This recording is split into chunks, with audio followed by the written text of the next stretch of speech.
একজন চাওয়ালা যদি দেশের প্রধানমন্ত্রী হতে পারে তাহলে আমি কেন পারবো না? একটা ছেলে যে জঞ্জাল সাফ করার কাজ করত আর সে যদি বিশ্বের অন্যতম ক্রিকেটার হয়ে দেখাতে পারে তাহলে আমি কেন পারবো না? একটা মানুষ কোনো ডিগ্রি ছাড়াই শুধুমাত্র পেট্রোল পাম্পে কাজ করে ইন্ডিয়ার বেস্ট বিজনেসম্যান হতে পারে তাহলে আমি কেন পারবো না? হাই স্কুলের বাস্কেটবল টিম থেকে বাদ দিয়ে দেওয়ার পরেও যদি সে দুনিয়ার বেস্ট বাস্কেটবল প্লেয়ার হতে পারে তাহলে আমি কেন পারবো না? কিছু লোক কলেজ ড্রপ আউট করার পর নিজের কোম্পানিতেই কলেজের টপারদের হায়ার করতে পারে তাহলে আমি কেন পারবো না? এক ব্যক্তি যাকে নিউজ পেপার কোম্পানি চাকরি থেকে বাদ দিয়ে দেয় কারণ তার মধ্যে নাকি ক্রিয়েটিভিটি কম ছিল, আইডিয়া কম ছিল, সেই ব্যক্তি যদি পরে মিকি মাউসের মতো ক্যারেক্টার ক্রিয়েট করতে পারে তাহলে আমি কেন পারবো না? একটা মানুষ যার গার্লফ্রেন্ড তার সাথে ব্রেকআপ করে নেয় এবং তাকে সমস্ত সোশ্যাল সাইট থেকে ব্লক করে দেয়, কিন্তু সেই ব্যক্তি পরে দুনিয়ার সব থেকে বড় সোশ্যাল নেটওয়ার্কিং সাইট ফেসবুক বানিয়ে দিতে পারে তাহলে আমি কেন পারবো না?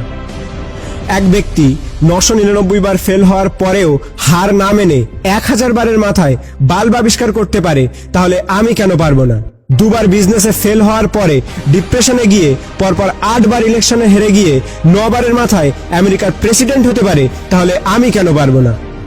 এক ব্যক্তি যাকে নিজের কোম্পানি থেকে তাড়িয়ে দেওয়ার পরেও যদি অ্যাপেলের মতো কোম্পানি গড়ে তুলতে পারে তাহলে আমি কেন পারবো না?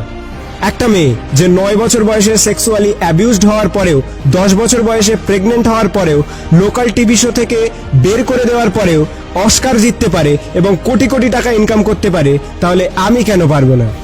একটা জবলেস মেয়ে যার স্বামী তাকে ডিভোর্স দিয়ে দেয় এবং 3 বছরের বাচ্চাটিকে মানুষ করার দায়িত্ব তার উপরে চলে আসে, ডিপ্রেশনে যাওয়ার পরেও ওয়ার্ল্ডের সব থেকে বিখ্যাত নোভেল সিরিজ অর্থাৎ হ্যারি পটার লিখে ফেলে, যার ফলে সে কোটি কোটি টাকা ইনকাম করছে, তার একদিনের ইনকামে একটি ল্যাম্বরগিনি কেনা যাবে।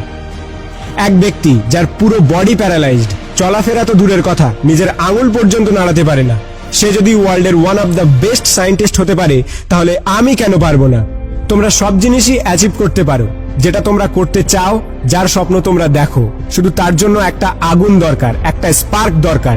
নাথিং ইজ ইম্পসিবল, আর এই স্পার্ক তোমাদের নিজেদের মধ্যে আছে। তুমি নিজেই দোষী তোমার ফেল হওয়ার জন্য। এখন তুমি যেখানে আছো সেটা তোমার অতীতের কর্মের ফল, এবং কাল তুমি কোথায় পৌঁছাবে সেটা তোমার আজকের কর্মের ফল হবে। আমার তরফ থেকে সবাইকে অল দ্য বেস্ট। যদি ভিডিওটি ভালো লাগে তাহলে লাইক করো, শেয়ার করো, আর তোমার মতামত কমেন্ট করে জানাও। আর যদি প্রথমবার আমার ভয়েস শুনে থাকো তাহলে প্লিজ চ্যানেলটিকে সাবস্ক্রাইব করো আর পজিটিভিটি দিয়ে নিজেকে ঘিরে রাখো। Please watch 2.0 signing off.